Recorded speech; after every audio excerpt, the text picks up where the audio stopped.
अस्सलाम वालेकुम dear students. आप देख रहे हैं कि आज हम इकनॉमिक्स का जो है वो कॉस्ट एंड रेवेन्यूज़ को स्टडीज़ कर रहे हैं।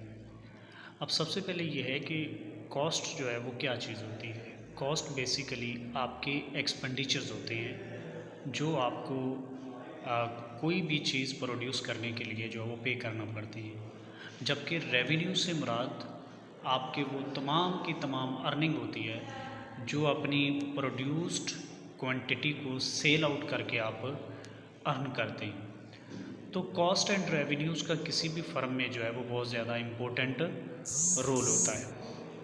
तो यहाँ पे बेटा आप देखें कि मैंने आपको बताया कि प्रॉफिट जो होता है that is equal to total revenue minus total cost, यानी कि टोटल रेवेन्यू और टोटल कॉस्ट के दरमियान जो डिफरेंस होता है वो जो है वो आपका जो है वो प्रॉफिट होता है। अब हमें डिफरेंट किस्म के एक्सपेंडिचर्स का सामना करना पड़ता है जब हम कोई काम शुरू करते हैं, जिसमें हमारे पास फ़िक्स्ड कॉस्ट है, हमारे पास वेरिएबल कॉस्ट है, हमारे पास टोटल कॉस्ट है और मार्जिनल कॉस्ट है। फ़िक्स्ड कॉस्ट से मुराद वो कॉस्ट है जो किसी फ़र्म को हर सिचुएशन में फेस करना पड़ती है, चाहे वो कोई प्रोसेस ऑफ प्रोडक्शन में हो या ना हो। आप मेरे जो है वो ग्राफ नंबर 1 में देख सकते हैं कि वहाँ पे मैंने 5 लैख लिखा हुआ है एफसी के सामने। तो इसमें आप देखें कि एफसी जो है वो एक बिल्कुल पैरेलल लाइन है ओ एक्स के। इट मीन्स कि एफसी हमेशा फ़िक्स्ड कॉस्ट हमेशा सेम रहती है। अगर ये 5 लाख है तो वो 5 लाख ही रहेगी। इट मीन्स कि इसमें किसी किस्म का कोई चेंज हमारे पास नहीं आएगा। अब इसमें बेटा आप ये देखें कि फ़िक्स्ड कॉस्ट ऐसी कॉस्ट होती है जो हमेशा कांस्टेंट रहती है, इसमें किसी किस्म का कोई चेंज नहीं आता है, इसमें किसी किस्म का कोई चेंज नहीं आता है। जबकि दूसरे नंबर पे मैंने लिखा हुआ है कि वेरिएबल कॉस्ट, लेकिन फ़िक्स्ड कॉस्ट को आप सबसे पहले देख लें कि ये सैलरीज़ होती हैं, फॉर एग्ज़ाम्पल परमानेंट एम्प्लॉइज़ की, ये जो है वो रेंट होता है जो किसी जगह का दिया जा रहा होता है। तो ये बेसिकली सारे के सारे जो है वो फ़िक्स्ड कॉस्ट होती हैं। जबकि वेरिएबल कॉस्ट ऐसी होती है जिसका ताल्लुक जो है वो प्रोडक्शन से होता है कि जो ही आप प्रोडक्शन को स्टार्ट करते हैं तो आपकी वेरिएबल कॉस्ट जो है वो स्टार्ट हो जाती है। दैट इज़ वाई कि आप मैंने फर्स्ट ग्राफ बनाया जहाँ पे मैंने आपको ये बताया हुआ है कि आप देखें कि एफसी लिखा हो तो उसके ऊपर वीसी भी लिखा हो। वीसी से मुराद वेरिएबल कॉस्ट। जो ही आपने प्रोडक्शन का आगाज़ किया तो आपकी वेरिएबल कॉस्ट जो है वो इंक्रीज़ होना शुरू हो गई। अब वेरिएबल कॉस्ट से मुराद क्या है? वेरिएबल कॉस्ट बेसिकली बेटा आपकी वो कॉस्ट है जो प्रोडक्शन के साथ रिलेट है, यानी कि आपने ट्रांसपोर्टेशन के एक्सपेंडिचर्स पे करने हैं, आपने लेबर हायर की या नहीं उसके लिए आपको पेमेंट करनी है, आपको जो है वो यूटिलिटी बिल्स पे करने हैं और आपको रॉ मटेरियल परचेज़ करना है। तो इट मीन्स कि जैसे जैसे आपकी प्रोडक्शन का आगाज़ होता जा रहा है वैसे वैसे आपके वेरिएबल कॉस्ट जो है वो इंक्रीज़ होते जा रहे हैं। इसके ऊपर टीसी लिखा हुआ है। टीसी से मुराद टोटल कॉस्ट है। अब टोटल कॉस्ट से मुराद वो एक्सपेंडिचर्स हैं जो sum up of fixed cost and variable cost.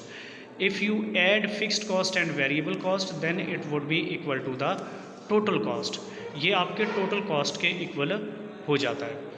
तो आपने देख लिया कि हमने टोटल कॉस्ट जो है इसका जो ग्राफ है ये फिक्स्ड कॉस्ट और वेरिएबल कॉस्ट के भी ऊपर है क्योंकि ये दोनों का सम अप है। इन द सेम वे नीचे मार्जिनल कॉस्ट लिखा हुआ। मार्जिनल कॉस्ट होता है कि एक एडिशनल यूनिट प्रोड्यूस करने के लिए आपकी टोटल कॉस्ट में जो इजाफा होता है उसे मार्जिनल कॉस्ट कहा जाता है। फॉर एग्ज़ाम्पल आपने 100 सेल फ़ोन प्रोड्यूस किए और आपका उन पे एक्सपेंडिचर जो है वो 5 लाख आया है। आपने अब 101 यूनिट प्रोड्यूस कर रहे हैं, यानी कि एक यूनिट आपने और प्रोड्यूस करना और आपकी टोटल कॉस्ट जो है वो 5,500,000 हो जाती है। तो वो जो 500 है बेसिकली वो मार्जिनल कॉस्ट है। और आप नीचे देखते हैं कि एफसी, वीसी और टीसी के नीचे मैंने जो है वो मार्जिनल कॉस्ट का ग्राफ बनाया हुआ है, जो कि आप देखते हैं कि मार्जिनल कॉस्ट पहले नीचे की तरफ वो ड्रॉप होता है और उसके बाद ये सडनली जो है वो एक मिनिमम बाउंड्रीज़ को छूता है और छूने के बाद ये ऊपर की तरफ मूव करना शुरू कर देता है।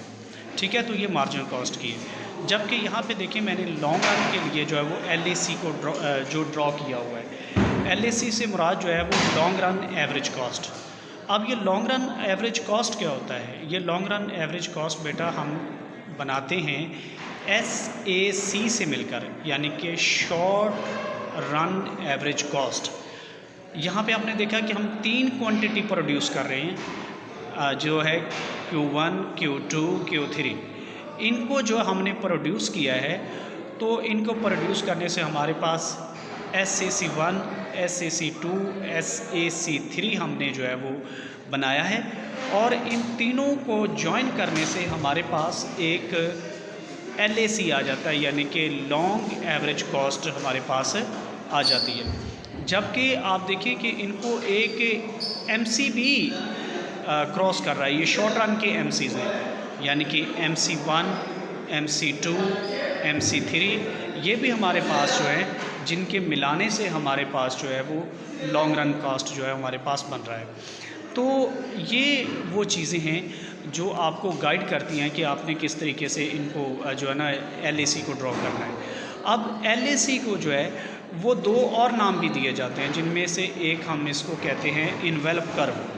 अब इन्वेल्प कर्व इसे क्यों कहा जाता है? आपने देखा कि तमाम के तमाम जो शॉर्ट रन हैं, तमाम के तमाम जो शॉर्ट रन के ACs हैं, वो LAC के अंदर है, यानी कि जो लॉन्ग रन कर्व है ये सारे के सारे उसके अंदर आ चुके हैं। क्योंकि ये सारे के सारे उसके अंदर हैं, इसलिए हम इनको जो है वो इन्वेल्प कर्व कहते हैं। यानी कि मेरे कहने का मकसद ये है कि Q1 पे आप देखें कि SAC का जो है वो मिनिमम पॉइंट है, इसी तरह जो Q2 पे जो है वो SAC का जो है वो मिनिमम पॉइंट है। In the same way Q3 पे जो है वो SAC का जो है वो मिनिमम पॉइंट है। इन तीनों पॉइंट्स को ज्वाइन करने से, और इन तीनों पॉइंट को इस जगह पे SMC भी जो है वो कैंसिल कर रहा है, इंटरसेक्ट कर रहा है। SMC से मुराद शॉर्ट रन मार्जिनल कॉस्ट। इन तीनों का मिनिमम पॉइंट को जहाँ पे हमने ज्वाइन किया है, तो हमारे पास LAC आ गया, यानी कि एक लॉन्ग रन का एवरेज कॉस्ट जो हमारे पास आ चुका है। मैंने आपको बताया कि इसे इन्वेल्प कर्व भी कहते हैं। इन्वेल्प कर्व इसे क्यों कहते हैं? I have already told you कि ये इन्वेल्प कर्व इसलिए है क्योंकि इसमें जो है वो तमाम के तमाम शॉर्ट रन के AC जो है वो इसके अंदर मौजूद हैं। लेकिन जो ही आप इसको जो है वो किसी और एंगल से देखेंगे तो इसे प्लानिंग कर्व भी कहा जाता है। अब प्लानिंग कर्व क्या होता है? प्लानिंग कर्व ये होता है जो आपको प्लान बताता है कि what you have to do.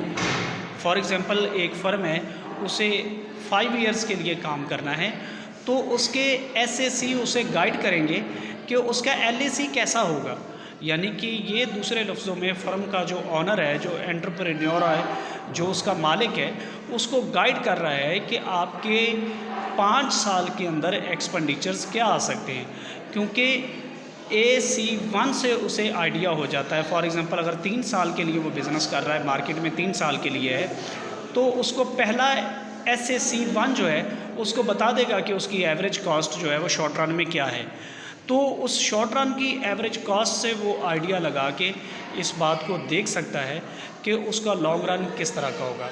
तो ये बेटा आज का आपका जो है वो लेक्चर है, इसको आप देखिएगा। हम इंशाल्लाह जब आप कैंपस में होंगे तो मैं आपको उसमें भी उनके बारे में गाइड करूँगा, मज़ीद इसके बारे में एक्सप्लेन करेंगे। तो उनको अपनी बुक खोल के इसको पढ़ें कि ये प्लानिंग कर्व क्यों है, ये जो है वो आई मीन कि ये इन्वेल्प कर्व क्यों है और ये क्यों इम्पोर्टेंट है। ये मैंने LAC सिर्फ ड्रॉ किया है लॉन्ग रन में से, जबकि जो पहले 2 ग्राफ हैं जिसमें TC, VC, FC और MC हैं, ये आपके सामने फिक्स्ड कॉस्ट, वेरिएबल कॉस्ट और टोटल कॉस्ट और मार्जिनल कॉस्ट को रिप्रेजेंट कर रहे हैं। If you have any question, any query in your mind, you can ask me. Thank you very much. अल्लाह हाफिज़।